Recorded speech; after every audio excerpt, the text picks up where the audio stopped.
sir, Sir Steven. Yes, ma'am. Count po tayo ulit, sir. Whether it's because they're ungettable or Mic test? Yes po. people like Opo, them opo. Yes. that people don't One, two, know why three. Hi, Rema. in the One, first two, three. place. So Loud and Okay, clear? thank you.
consumers brace for another round of oil price hikes, while manufacturers also begin feeling the pinch and pressure the DTI to let them raise prices. Just a little over a week to go before Gilas Pilipinas departs for the Asian Games in China. How ready is the team? We'll find out from head coach Tim Cohn, who will join us later live in the show. And it looks like justice has been served for slain OFW Julie Ranara after a Kuwaiti juvenile court convicted her 17-year-old killer. But the OFW's family is appealing for a longer sentence. Welcome to the show. I'm Regina Lay. I'm Danny Laurel. And I'm Sean Yao. Consumers may have to dig even deeper into their pockets. That's exactly what I want to hear on this Friday night, as there will likely be another round of oil price hikes next week. Industry sources are projecting an increase of over 2 pesos for diesel. Gasoline and kerosene prices are meanwhile forecast to climb by over a peso. If realized, this marks the 11th straight week of price increases for diesel and the 10th week for gasoline. The Energy Department says it's still due to thinner supply brought about by oil production cuts in Russia and Saudi Arabia. Now, recall that last month manufacturers of basic commodities had been pushing for higher retail prices. At least 14 manufacturers called on the Trade Department to allow price hikes in over 40 items currently covered by suggested retail prices. The manufacturers were asking for increases of between 10 centavos to up to 7 pesos for things like canned goods, coffee, noodles, salt, and bottled water. Some were also asking to adjust prices on non-food items like batteries and soap. Manufacturers cited the higher prices of ingredients, raw materials, packaging, and petroleum.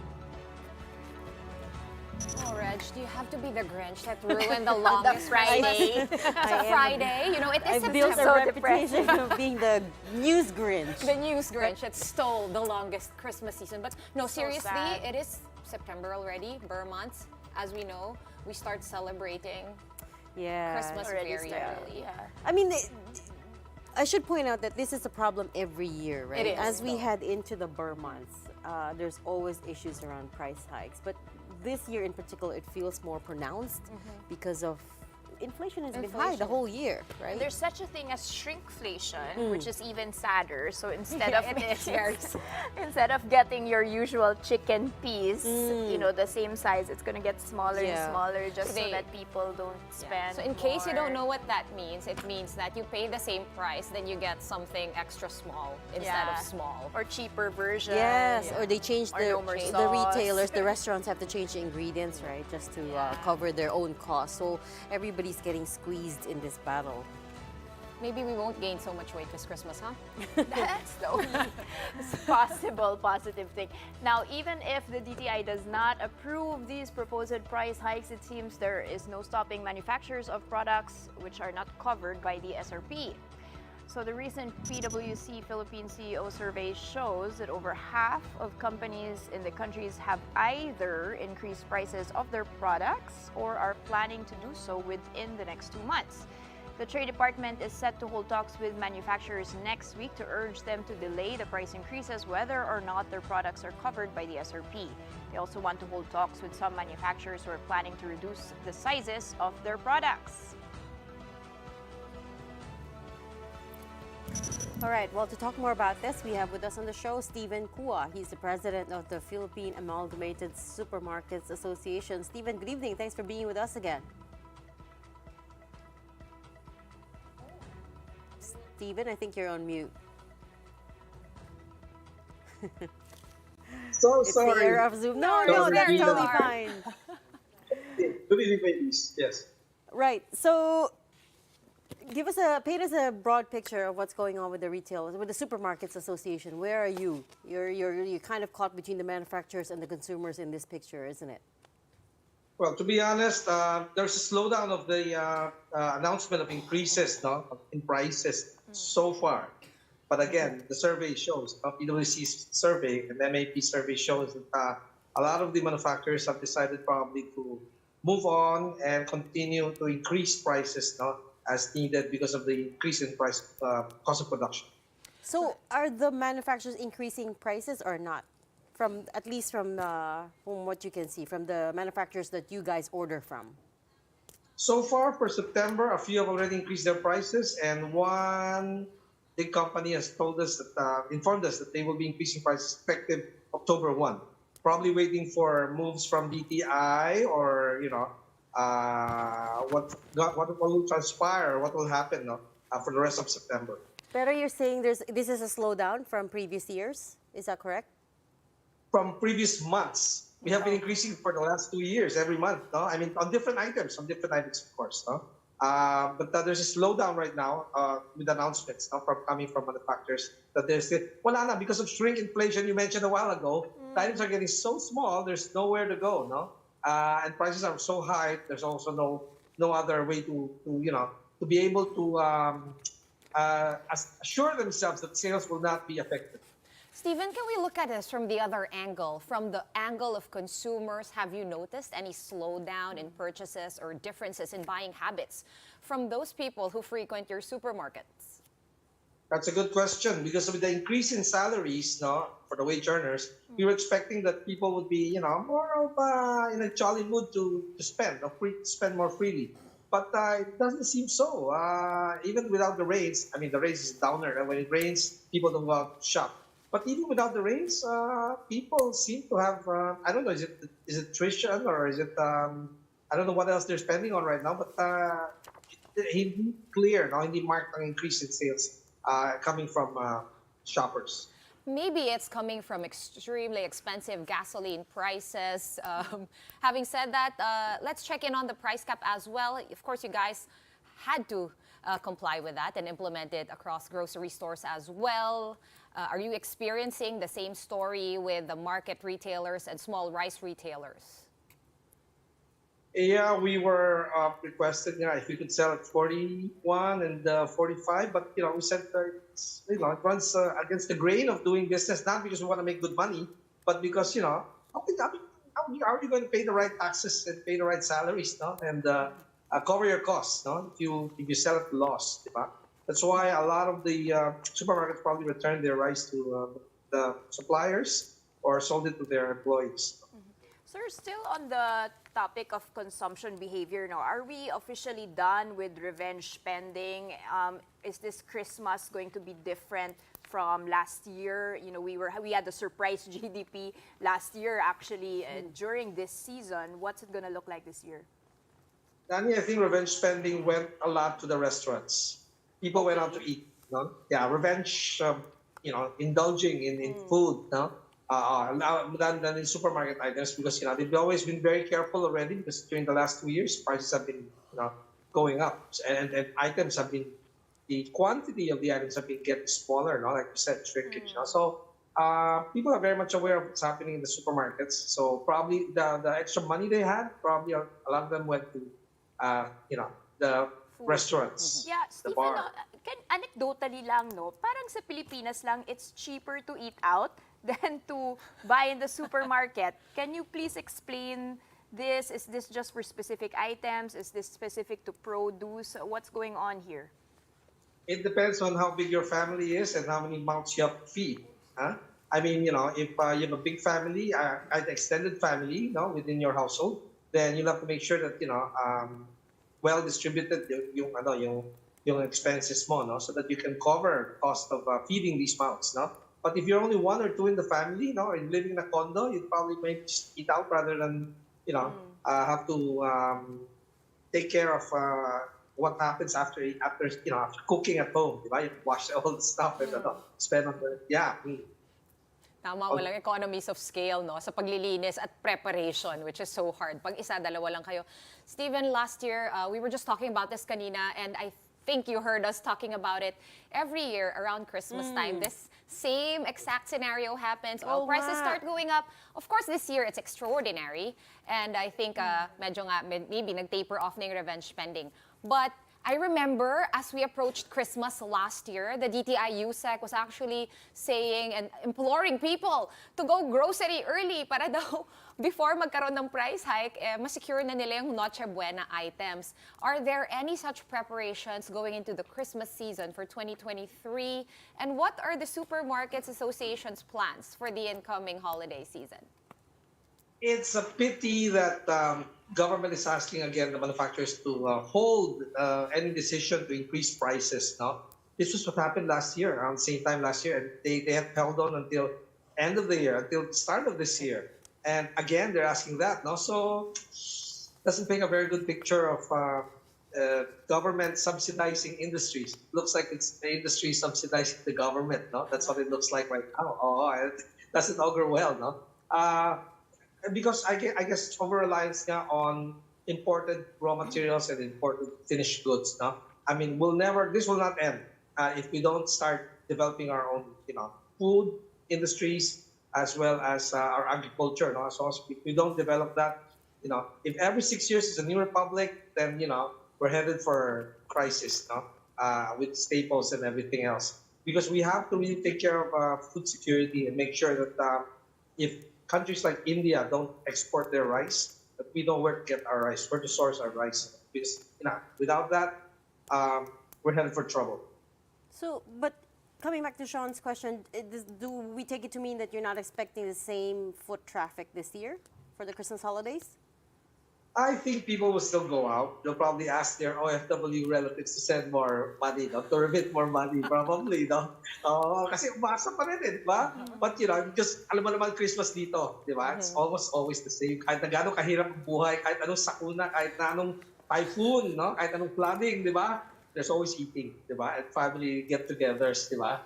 So I guess, it's still gonna be there, but mas mahirap ng tone down a bit, no? Austerity and tone down a bit, I guess.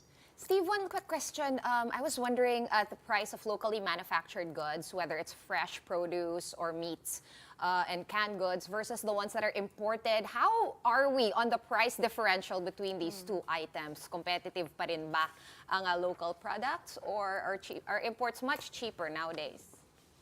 What I understand, our local manufacturers, no, and fresh produce suppliers are saying that we are not competitive, and that it's cheaper to import, not just from China.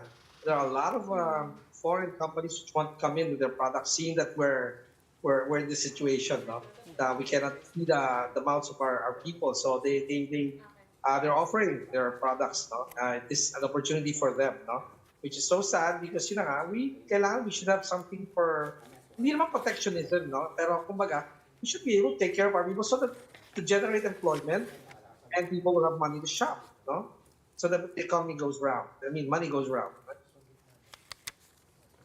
All right, we are going to have to leave that there for now. We thank you so much for your insight. Stephen Kuo, President of the Philippine Amalgamated Supermarkets Association.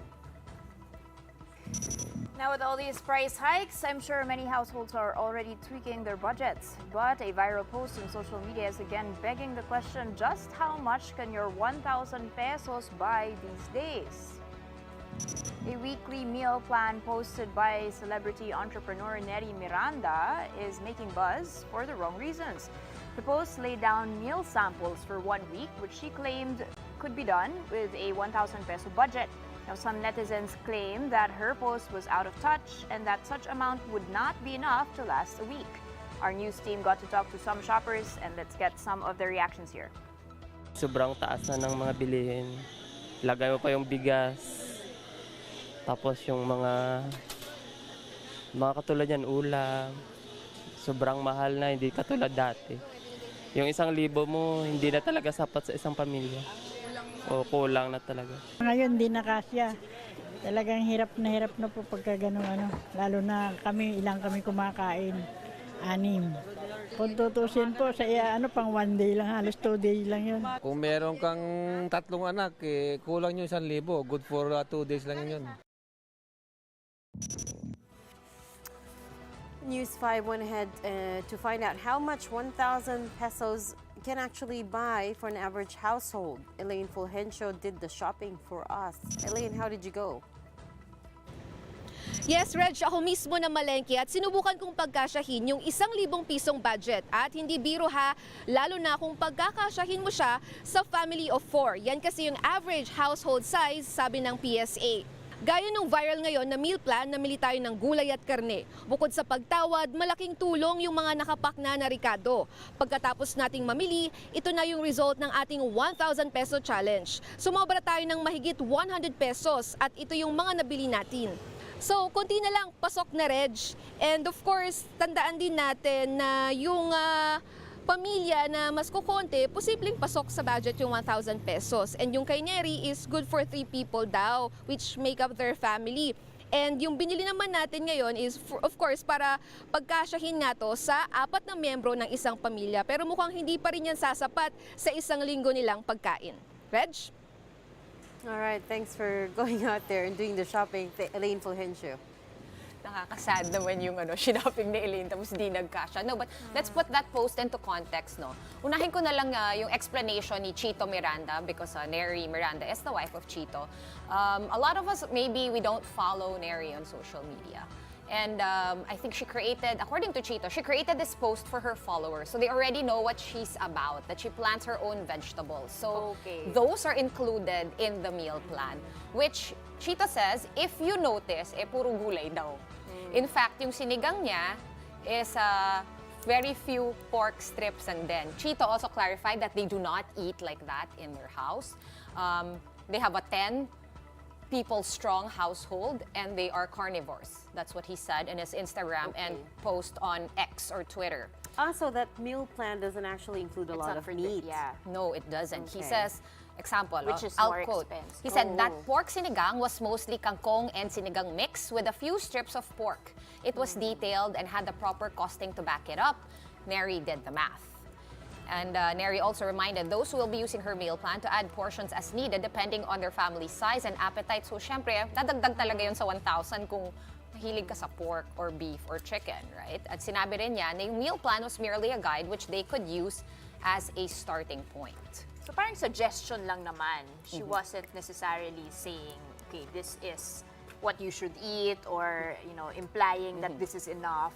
She was just saying, well, here's what I tried to do. That, and I think it this- was requested by some of her followers to share I some guess of her because ideas. it was trending na, this topic. Oh. Somebody else, another user on social media first posted about it, right? The picture of their grocery cart saying that this is Okay, all. how much? Ito yung or Ito how lang much yung we do that cover. during I can't remember what Noche items Buena, in the diba? cart How was much? anymore, but like there was toothpaste, there was, ayun, there's the picture. Ayan. What's that? Breadcrumbs, Magkano sinigang yan? mix. Yan daw. I wonder. I wonder. That's all she was able to buy My daw. God. And that triggered this whole debate on social media on how far can your 1,000 peso take you, Parang right? diapers pa lang. Exactly. Formula milk pa lang. Exactly. Pero I not think yung even. 1,000, to clarify Neri's post, the 1,000 is just for food. So, Yeah. hindi dapat kasama pa dyan yung diapers na, oh my gosh, sobrang Yeah, mahal. yeah. Even, nakakita ko ng walis na 400 pesos. Muntik na ako mahimatay. So, dapat mag-last But yan it's ng 5 actually years. the veggies that are expensive now, diba? If Oh, yeah, comparable exactly. to meat even. Parang mas mahal pa Just yung today, we produce. had headline of what?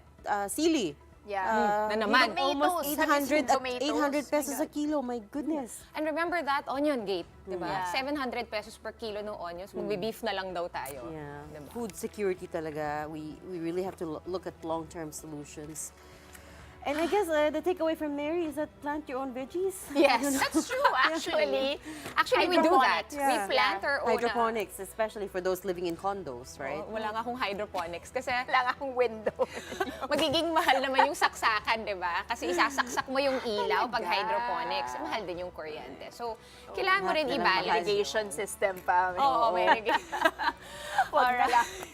Tuloy natin yung usapan na yan habang naka-commercial tayo. We're gonna pause for a quick break. Right after that, he is the PBA's winningest head coach, and now he will be calling the shots for Gilas in the 19th Asian Games. Our chat with Coach Tim Cone when we return. Don't turn off the TV.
And you're still watching the big story here on One News.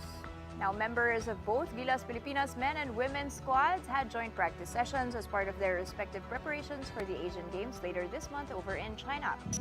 The joint practice was made open to the public and fans trooped to the PhilSports Arena over in Pasig.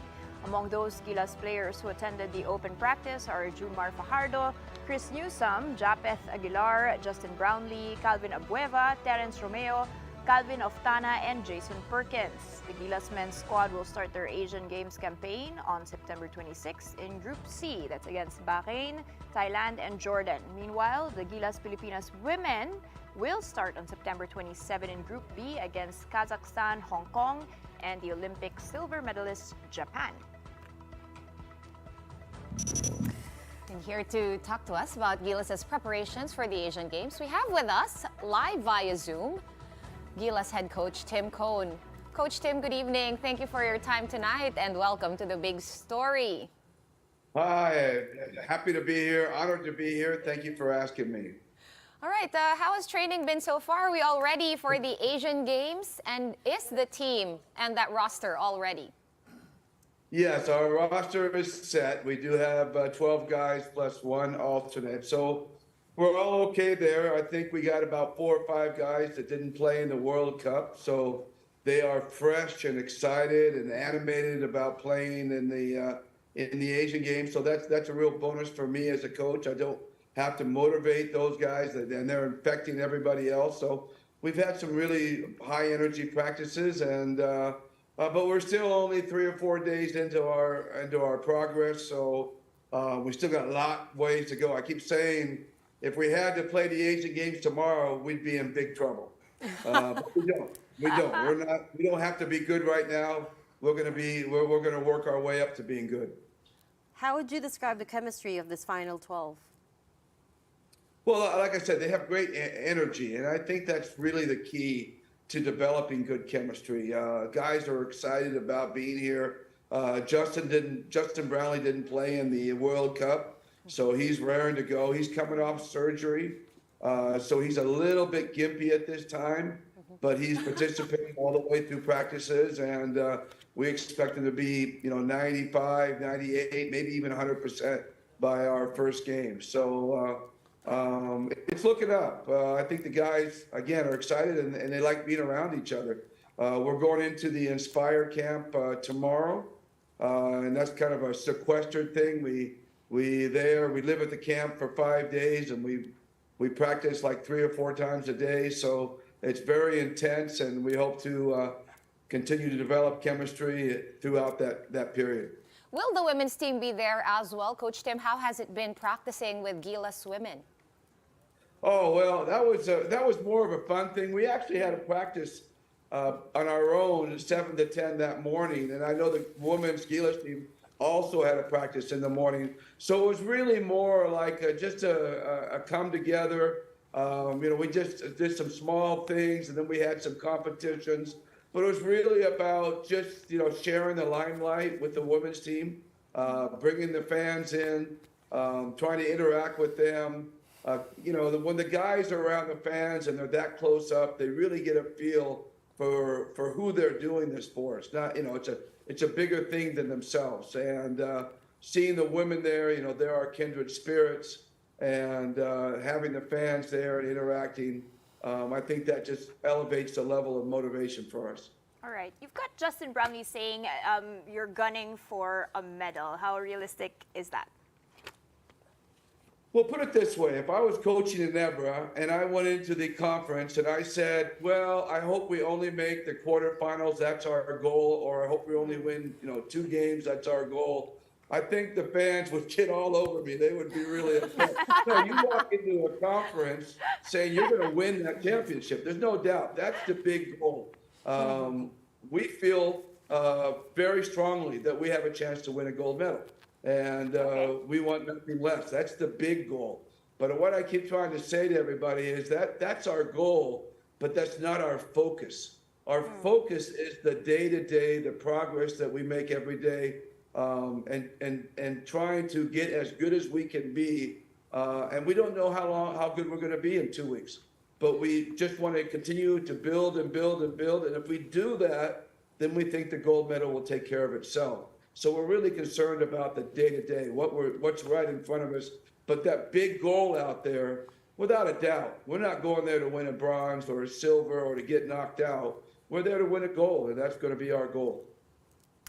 Coach, when it comes to offense, I think most people know that you and Coach Chot take a different approach, right? Talk us through that, what the key differences are, and where you think you might add value? Well, I'm not sure.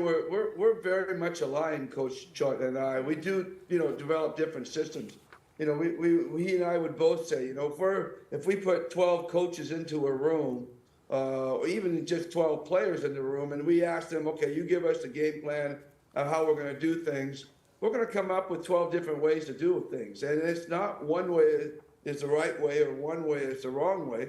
It's just different. And the key is trying to get everybody on the same page of whatever game plan or system that you decide to use.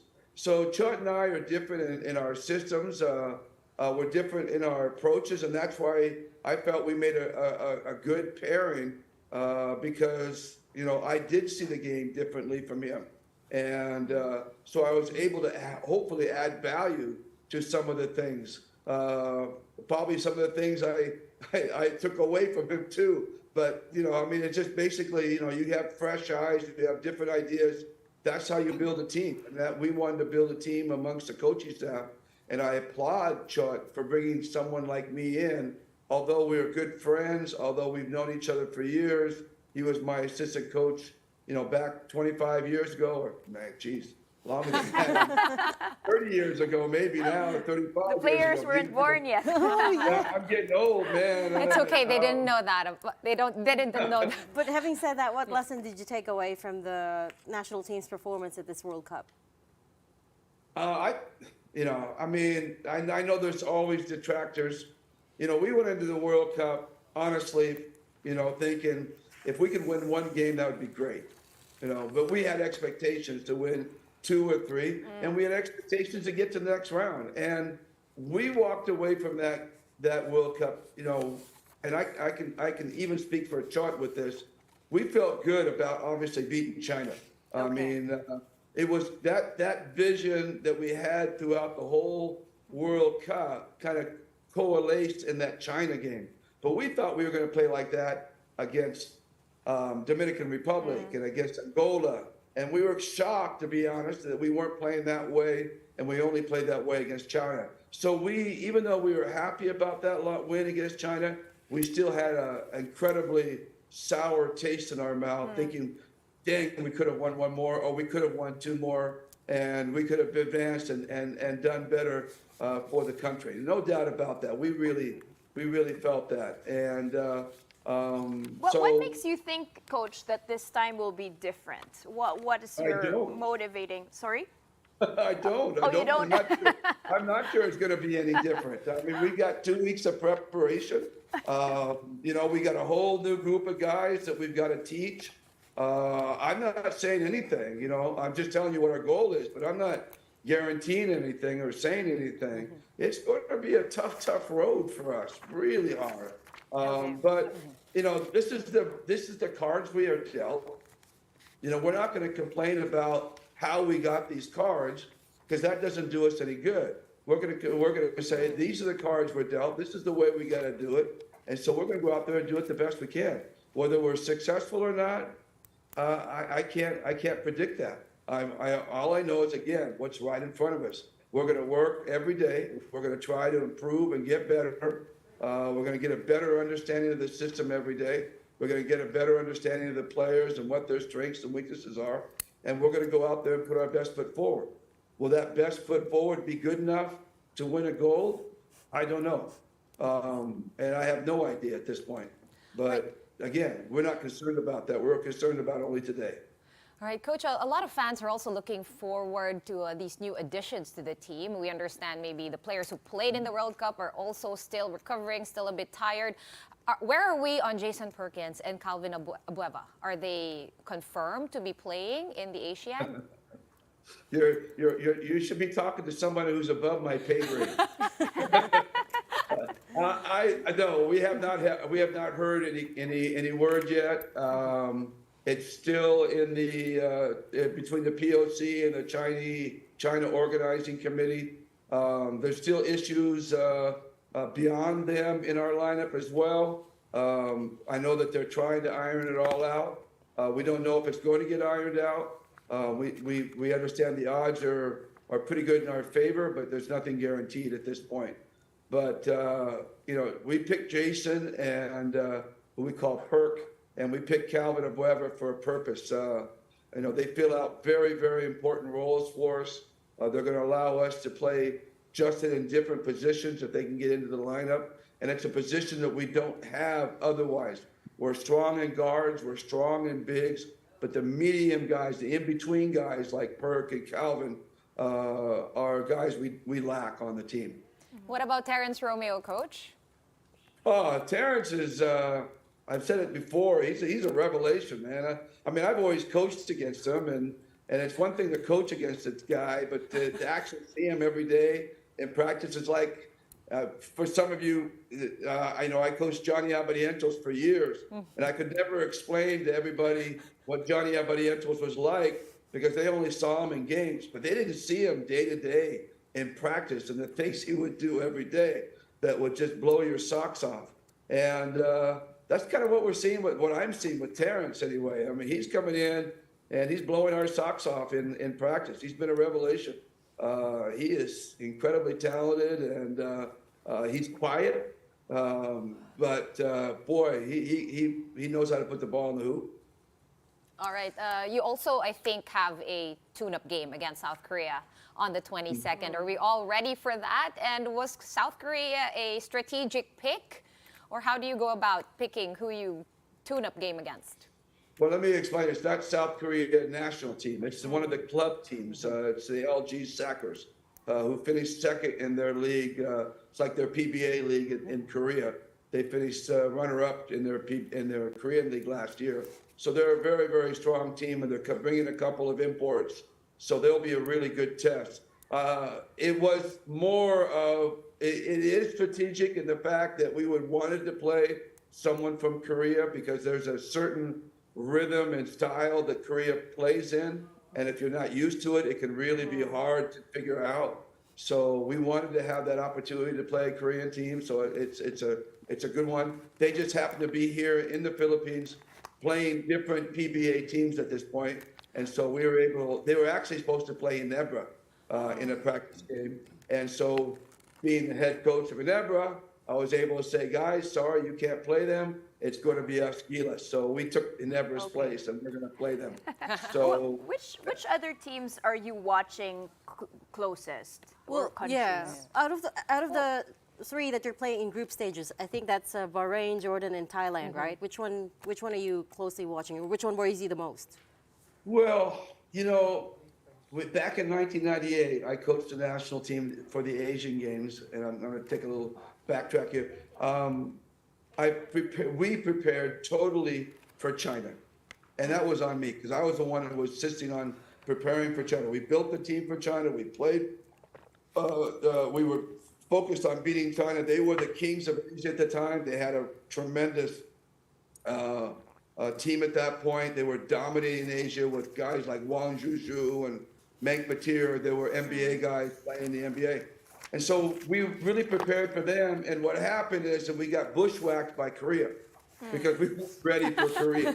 And so they stepped in and they beat us badly. And then we ended up playing Korea. Played China later on. We played China really, really well, but fell just a little bit short. But then on the other hand, we got bushwhacked by Korea. So hopefully I have learned, and we have learned, that you try not to focus too much on one team because someone's going to sneak up and get you. I know that Bahrain is qualified for the FIBA Cup in their last qualifiers and was the number one team there and blew a lot of teams away. So they're a lot better than people think they are. So I think that's a team we're really going to have to worry about. We've had really good battles with Thailand in the past in the Southeast Asian Games. We played them in the finals in 2019 when I was the coach there, and they gave us a battle. So, and they are increasingly getting more American Thai players from the United States to get them stronger. And then you've got Jordan. And then I think Jordan is really the team. If you really want us to pick a team out, Jordan, they have Rondé Hollis Jefferson on that team as a naturalized player. And of course, he was the guy that beat Ginebra and Justin in the last finals of the PBA. So, and Jordan is a very big, very strong team. they beat us at home here with Justin a few months ago during the windows. So they're a very, very strong team. We're going to have to get through. Okay, I think that's all the time we have for tonight. We could keep talking basketball all night, but we super appreciate. If you knew me, I could be here all night. We're That's cheering right, you all guys the best. on. We are right Bring behind home that you. medal. Thank you so much for taking time out for us tonight, Gilas coach Tim Cohn. And after more than 2 weeks of non-stop basketball action, it is safe to say that the FIBA World Cup held here in Manila was a success. Excitement was at an all-time high for fans, both local and international. Records were broken as well, as some 38,115 fans attended the opening match between Gilas Pilipinas and the Dominican Republic at the Philippine Arena on August 25, setting the FIBA World Cup record for live attendance. Fans also met the first Filipino digital human named Pearl, a collaboration between Smart PLDT, NTT Data, and MediaQuest. Given the success of the tournament, FIBA Secretary General Andreas Zagklis commended the team effort of the entire MVP group of companies, saying that the tournament, quote, lived up to expectations and delivered in terms of drama, fan engagement, social media stats, and overall experience. For MediaQuest and Signal TV President and CEO Jane Basas, the successful hosting and broadcast of the FIBA World Cup in Manila was the culmination of years of hard work made possible by the MVP group of companies. Up next, We're going to pause for a quick one right now. Up next, a Kuwaiti court has convicted the person who killed OFW worker Gilas Ranara. More on that when the big story returns. Keep it here in One News.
Welcome back. You're still watching the big story here on One News.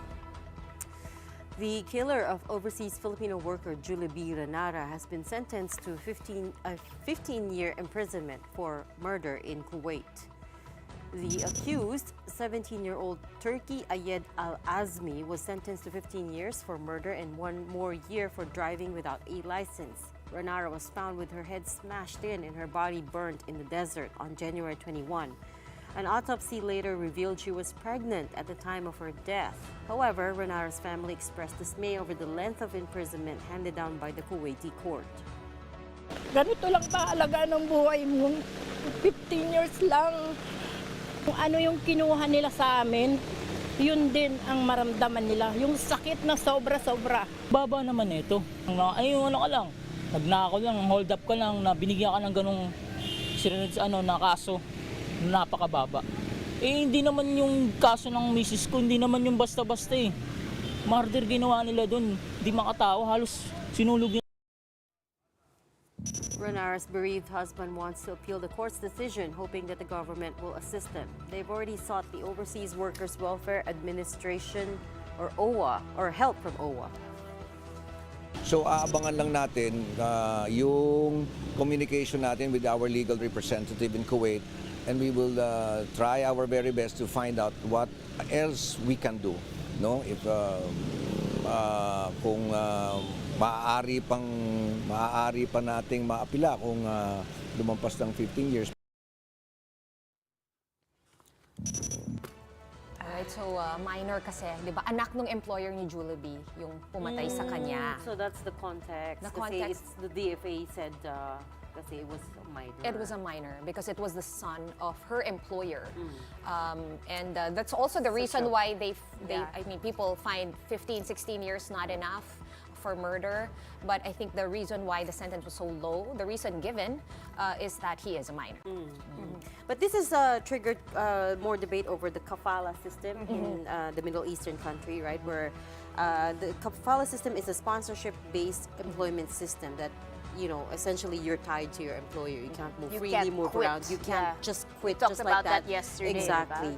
diba? So now it's prompting calls to abolish the kafala system, especially given the hundreds of thousands of workers, Filipino workers we have out there, right? And this has also led to deployment bans to Kuwait and a review of labor agreements between the two countries. It's actually gotten really, really big, and I believe that this issue has not been resolved as for now. All right. Meanwhile, President Bongbong Marcos himself has actually also spoken up about the Kuwait court's decision on Jollibee Ranara's killer. Mobile journalist Francis Orsho has more information on this. What did the president have to say? Danny, President Bongbong Marcos commended the Philippine Embassy in Kuwait, the DMW, and the Kuwaiti authorities for their continued pursuit of justice for Ranara. The president, though, is hopeful that the processing of the appeals will be conducted fairly in order to achieve the appropriate justice. Currently, the Foreign Affairs Department has yet to receive a copy of the Kuwait court's decision. However, according to a DFA Undersecretary Eduardo de Vega, from the beginning, they knew that a life imprisonment sentence wasn't likely because the suspect was a minor. The DFA further explained that Ranara's case does not fall under the category of blood money since the accused did not receive a death penalty or execution sentence. Blood money refers to the payment made by the accused to reduce their punishment. The accused, meanwhile, has been given 30 days to appeal to the court. Danny? All right. Thank you for that. Mobile journalist Francis Orsho. Authorities are now hunting down the two gunmen who shot a lawyer dead in broad daylight in Abra on Thursday afternoon. CCTV footage shows the two suspects shooting at the victim who was inside her car, parked right in front of her house. The lawyer was identified as Maria Saniata Liuliwa Gonzalez Alzate. She was rushed to the hospital but was eventually declared dead from the gunshot wounds. 8 bullet casings were recovered from the crime scene. The police force has now formed a special investigation task group to look into the killing. There are still no persons of interest, but authorities are looking at the victim's profession as something that could possibly be related to the motive. Sa nakita namin, siyempre related sa kaniyang trabaho bilang lawyer. Meron din mga kaso dito na hinahawakan niya na medyo sensitive. Grabe, that's pretty scary. It really strikes fear in the hearts of everyone, right? Like if a lawyer can get gunned down in broad daylight. In front of her house. Exactly. Reminds me of Percy Mabasa's case. Exactly. And also the Ivanechua Plaza in Davao. She was also gunned down as she was about to enter her gate. How many times? Like 8 shots? Talagang tinarget, oo. In any case, takot. The Integrated Bar of the Philippines has issued a statement in response to this. It says, in part, they strongly condemn the heinous killing of IBP Commissioner on Bar Discipline Attorney Maria Saniata Liuliwa Gonzalez Alzate. Right? We urgently call upon the NBI, PNP, and all relevant investigative agencies to promptly launch comprehensive investigations into this heinous crime, along with all other unresolved cases targeting lawyers. We ask that they ensure the expedient resolution of these investigations, thereby holding the perpetrators truly accountable. And then again, In closing, they say in a society built upon the foundations of justice and equity, there's no place nor can there be any tolerance for those who would assail those dedicated to upholding the legal profession and the cause of justice. I could not agree more. I agree with you wholeheartedly. Now, even the governor of Abra, Dominic Valera, he also strongly condemned this move. He said, "We strongly condemn the merciless killing of attorney Maria Saniata Liuliwa Gonzalez Alzate, a strong-willed lawyer, a defender of those in need, and a friend to many, who was shot to death multiple times by men who are yet to be identified." Again, just this February, we might not know this lawyer here in Manila, but just last February, Gonzalez Alzate was praised by the IBP for a writ of amparo petition ruling on a case of wrongful arrest and detention of the Philippine National So that's Police. what we know so far in terms of what could be the motive for this specific targeted Her killing. husband was also apparently, or is rather, also a judge. So it's a very lawyer household. It's really, it really causes a chilling effect, right? And of course, just for the numbers here, you've got 61 lawyers killed just under President Duterte's administration. That's a record number of lawyers, prosecutors, judges. Alarming. Especially if increase. you compare it to, I think there's only been 100 lawyers who were killed in like the past 40 years, but 61 of them. happens to be very recent. I'm not a lawyer, but this is incredibly disturbing. All right, well, let's pause for a quick break then. After that, 8 cops tagged in the killing of Nevada's teen Gemboy Baltazar have been dismissed. The details when we return. Keep it here on One News.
Welcome back. You're still watching the big story here on One News. Now, 8 police officers linked to the killing of 17-year-old Gemboy Baltazar have been dismissed. The NCR Police Office confirmed that there is substantial evidence to hold the 8 administratively liable for Gemboy's death. The NCRPO said there were inconsistencies in their affidavits, which showed attempts to evade responsibility. Some of the dismissed officers were already cited in contempt by the Senate over contradicting statements on whether they saw Gemboy jump into the water. The teenager was shot by Navotas police in a case of mistaken identity. Now, before we go, our big picture tonight is this screenshot from the chief executive. President Bongbong Marcos welcoming the news of Kuwait convicting the teenage suspect behind the murder of OFW Julie B. Ranara. The president writes, "I take comfort in thinking that Toots and Julie B are looking down from heaven with smiles." He adds that their legacy serves as a reminder of the government's duty to protect all Filipinos regardless of where they are in the world. He means late Secretary, DMW Secretary Toots Ople, who had, passionately fought for migrant workers' rights. Including this case of Julie B. Ranara. And that's all the time we have. That's it for the show tonight. We are One News, all sides, all the time. Thanks for tuning in. Have a good night and a good weekend.